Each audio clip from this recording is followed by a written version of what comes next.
Hello and welcome to a Talmud Israeli production. Today we'll review the highlights of this week's course of Daf Yomi study, Masechet Tanit, pages 23 through 29. Chav Gimel 23.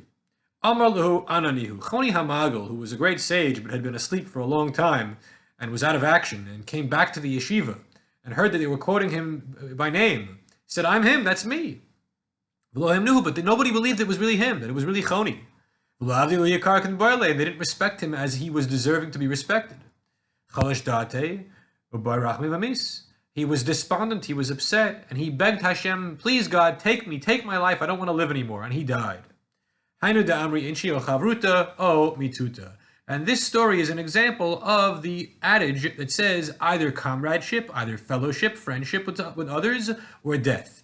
That people have a tough time psychologically when they outlive their contemporaries, when there's no one left in their social circle on this earth anymore. And at that point, as much as we love life, it's tempting to say, "I don't want to be around here anymore, I don't want to live anymore." So Choni Hamagil, who was asleep for a long, long time, outlived everybody else and no longer wanted to be around, and Hashem had mercy and took his life. Chaf Daled. Regarding the prayer recited by the Kohen Gadol, high priest, on Yom Kippur, after he does his service in the Holy of Holies, what is the text? So the Kohen Gadol prays to Hashem, "Hashem, please, don't listen to the prayers of the wayfarers." Why? Because wayfarers don't want it to rain. They don't want clogged roads. They don't want to have traffic because of muddied roads. It's difficult to travel in adverse weather conditions. But people need rain. Society needs rain. We need the water cisterns to be filled, and we need the crops to grow. So Hashem, please don't listen to the wayfarers' prayer.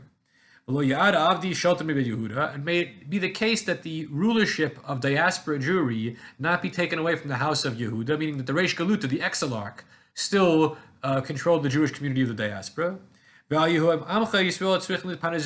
may it be your will, God, that Israel need not to have to rely upon one another for sustenance, that rather each person will be self-sufficient. And that we need not rely upon a foreign nation to provide us with what we need, but rather that Bnei Yisrael, Am Yisrael, the people of Israel, will be independent in every respect, including economically. Chafei. So Rabbi Eliezer decreed 13 fasts on the community because there was no rain, and despite all these fasts, it didn't rain. In the end, the community was leaving the synagogue on the last fast, and Amar Lahem, he said to them, "Takantam kavarim latzmechem, did you prepare your graves?" Which is a very maudlin kind of thing to say. Did you prepare your graves? We're all going to die. That scares people. Go klam b'vechia v'yadu geshamim. What happened? Everybody cried out, and then the rain fell. Which means then that fasting and prayer alone is not what caused Hashem to change the verdict. What caused the change of the verdict was the emotional state. The fact that people were being told your life is in danger, you could lose your life. It could all be over unless you change your ways. And then the internal workings, the internal spark was lit, and Hashem brought the rain. 26. Why is it that Kohanim don't do the Birkat Kohanim, the blessing, the priestly blessing, every day at Mincha time? Because of drunkenness, because people drink intoxicating beverages during their daytime meal, and you're not allowed to do the priestly blessing if you're in an inebriated state. So on a fast day, when there's really no concern for drinking, because no one's eating or drinking, then why is it that we do not have Birkat Kohanim at Mincha and Tanit Tzibur? So the answer is because since there is Mincha every day, then even on a fast day, the decree will stand. However, there is at Ne'ilah time Birkat Kohanim because there's no Ne'ilah every day. So therefore, on a Tanit Tzibur, you would have Birkat Kohanim, priestly blessing, Ne'ilah, but not at Mincha. 27. Tana Rabbanan. Anshe Mishmar. The people of the Mishmar would pray over the fate of the Korban, that it should be received by God favorably. And the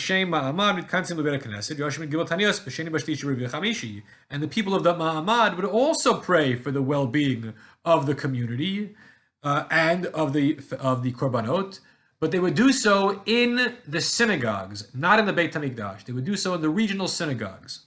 and they would fast on Monday, Tuesday, Wednesday, Thursday. But they did not fast on Friday because of Kavod Shabbat, and they did not fast on Shabbat, all the more so because of the honor of the Sabbath. Why did they not fast on Sunday? The Gemara says, Mipnei hanotrim, because of the Christians, because of relations, complicated relations with the Christians. 28. Rav Ikla Babel. Rav visited Babylonia.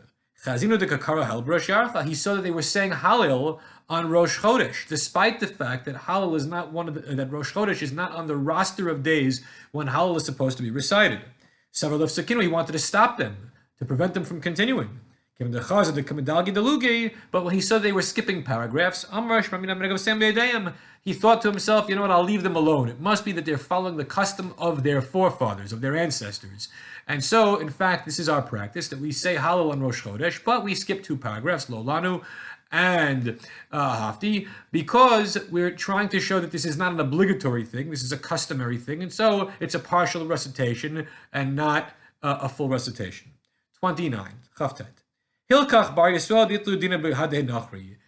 Because of auspicious times and inauspicious times, that an Av, mima'atin b'simcha, we reduce our joy, and in Adar, ma'bim b'simcha, we increase our joy. Accordingly, what happens if you have litigation with a non-Jew? So if you're a bar Yisrael, you're a Jew, and you have litigation, a din, some case before a judge. So, lishtamit b'nei ba'av, try to avoid having a court appearance in the month of Av when it's an inauspicious time. But make yourself present in the month of Adar when it is an auspicious time. So we can't always control when litigation goes before the court, but to the extent that we can rig the calendar, it's best to prefer the time of Adar, the month of Purim, when we have victory over Amalek, rather than the month of Av, which is a month of destruction of Tisha B'Av, of the Churban Beit HaMikdash, the destruction of the temple. Everyone have a great week.